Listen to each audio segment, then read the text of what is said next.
श्री स्वामी समर्थ. जय जय स्वामी समर्थ. अनंतकोटी ब्रह्मांड नायक राजाधिराज योगीराज जगाचे चालक मालक पालक श्री स्वामी समर्थ महाराज यांना त्रिवार वंदन करते आणि आजच्या नवीन व्हिडिओला सुरुवात करते. आपले स्वामी या चॅनलमध्ये तुमच्या सर्वांचे सहर्ष स्वागत आहे.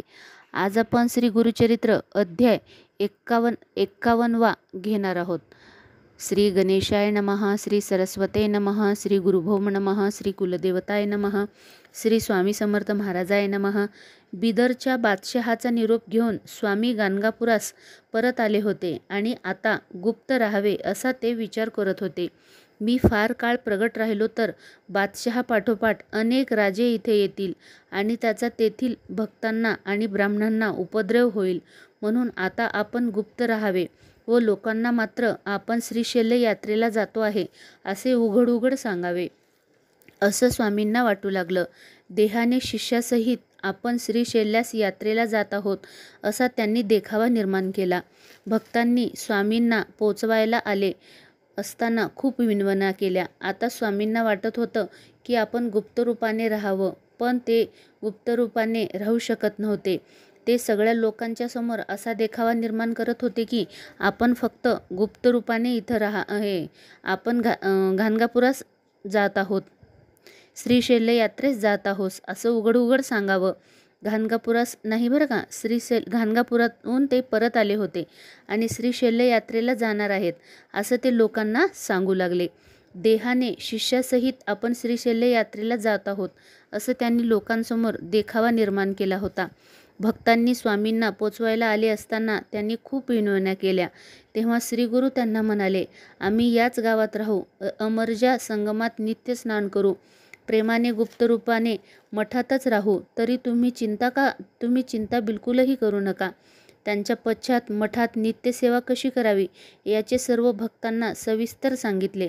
भक्तजनांची जी जी इच्छा असेल ती प्राप्त होईल असे सांगून स्वामी श्रीशैल्य पर्वतावर जाण्यासाठी निघाले. तेव्हा भक्त लोक विचार करत करत मठात परत आले. तो त्यांना स्वतःच्या नजरेवर विश्वासच बसेना, कारण श्री गुरु मठातच आहेत असे त्यांना दिसले. भक्तांना जसा दृष्टांत दाखवून ते दृश्य देहाने श्री पर्वतावरील यात्रेसाठी गेले व पाताळ गंगेच्या तीरावर राहिले. त्यांनी शिष्यांना सांगितले, मला फुलाचे आसन तयार करा, मला पेल तीरास जायचे आहे, आपण मल्लिकार्जुन मंदिरात भेटा. श्री गुरूंनी आज्ञा होताच शिष्यांनी शेवंती, कमळे, अनेक प्रकारची विविध फुले आणली आणि फुलांचे सुंदर मनोहरी आसन तयार केले व ते पाताळगंगाच्या नदीच्या पात्रात ठेवले. तुम्ही गावात जावे असे भक्तांना सांगून श्रीगुरु फुलांच्या आसनावर बसले. त्यांनी त्याचा निरोप घेतला. त्यावेळी निरोप घेताना श्रीगुरु शिष्यांना म्हणाले, आम्ही निजस्थानाला जातो, तेथे पोहोचण्याची खूण म्हणून फुले पाठवू. ती शेवंतीची फुले असावीत. त्यांचा तुम्ही स्वीकार करा, भक्तिभावाने प्रसाद म्हणून करावा. निर्गुण पादुकाची अखंड पूजा करावी. तुमच्या घरी लक्ष्मीचा वास असो. आणखीन एक खूण सांगतो, गायनात माझे स्मरण करावे.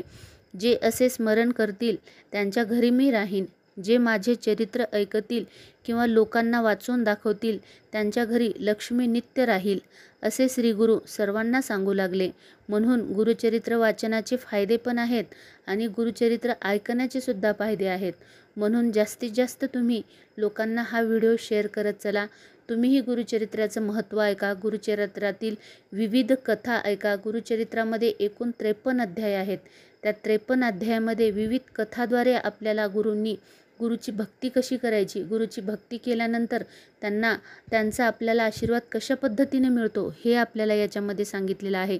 म्हणून जर तुम्ही गुरुचरित्राचं ऐकत असाल, एकमेकांना शेअर करत असाल आणि इतरांना पण ऐकण्यासाठी सांगत असाल तर तुमच्या घरी लक्ष्मी टिकून राहील असं गुरुचरित्रामध्ये सुद्धा सांगितलेलं आहे. श्री गुरूंनी दृष्टिक्षेपात होते तोपर्यंत त्यांच्याकडे अश्रू भरल्या डोळ्यांनी सर्व भक्त ते पाहत राहिले. नंतर ते दिसेनासे झाले. त्यांनी शेवटचं दर्शन डोळ्यात साठवून शांतपणे डोळे मिटून सर्वजण स्तब्ध उभे आहेत. थोड्या वेळाने काही नावाडी त्या दिशेने त्यांच्याकडे येताना दिसले. ते जवळ आल्यावर सर्व शिष्यांना म्हणाले, आम्ही श्रीगुरूंना पाहिले. आम्ही पैल तीरावर होतो, तेथे त्या श्रेष्ठ मुनींना पाहिले. त्यांचा वेश संन्याशाचा होता. त्यांच्या हाती दंड होता. त्यांचे नाव नरसिंह सरस्वती आहे. तुम्हाला सांगण्यासाठी म्हणून त्यांनी एक निरोप सांगितला आहे. तुम्ही आपापल्या स्थानास जावे. माझी भक्ती करून वंशपरंपरा सुखाने राहावे. प्रसादाची फुले येतील ती शिष्यांनी प्रवाहातून काढून घ्यावीत असे तुम्हाला सांगितले आहे. असा निरोप घेऊन स्वामी पुढे निघून गेले. नावाड्याने सांगितल्याप्रमाणे थोड्याच वेळात प्रसादाची फुले प्रवाहातून वाहत आली. ती मुख्य शिष्यांनी काढून घेतली. नामधारकाने सिद्धींना श्रीगुरूचे मुख्य शिष्य कोण होते असे विचारले. तेव्हा ते म्हणाले, कृष्ण सरस्वती, बाल सरस्वती, उपेंद्र सरस्वती, माधव सरस्वती यांना श्रीगुरूंनी परत जाण्यास सांगितले. मी मात्र श्रीगुरूच्या संगतीतच राहिलो. गृहस्थाश्रम धर्म पालन करून अनेक शिष्य आपापल्या घरी राहत होते. श्री पर्वतावर तिथे तिघे आले. मी चौथा होतो. सायनदेव सारखे 2 श्रेष्ठ कवी, नंदी, नरहरी आणि मी अशा चौघांनी ती पुष्प घेतली. श्रीगुरूचा महिमा व श्रीगुरुचरित्र म्हणजे जणू कामधेनूच आहे. हे असे गुरुचरित्र पुस्तकरूपाने लिहितील हे पवित्र होतील असा श्रीगुरूंनी आशीर्वाद दिलेला आहे.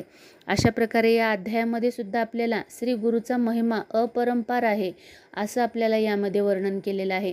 ज्यांनी ज्यांनी श्रीगुरूची भक्ती केली त्यांना ती पुष्प भेटली होती, त्याचं यामध्ये महत्त्व सांगितलेलं आहे. अशा प्रकारे श्री गुरुचरित्र अध्याय 91 समाप्त झाला आहे. श्री स्वामी समर्थ. जय जय स्वामी समर्थ.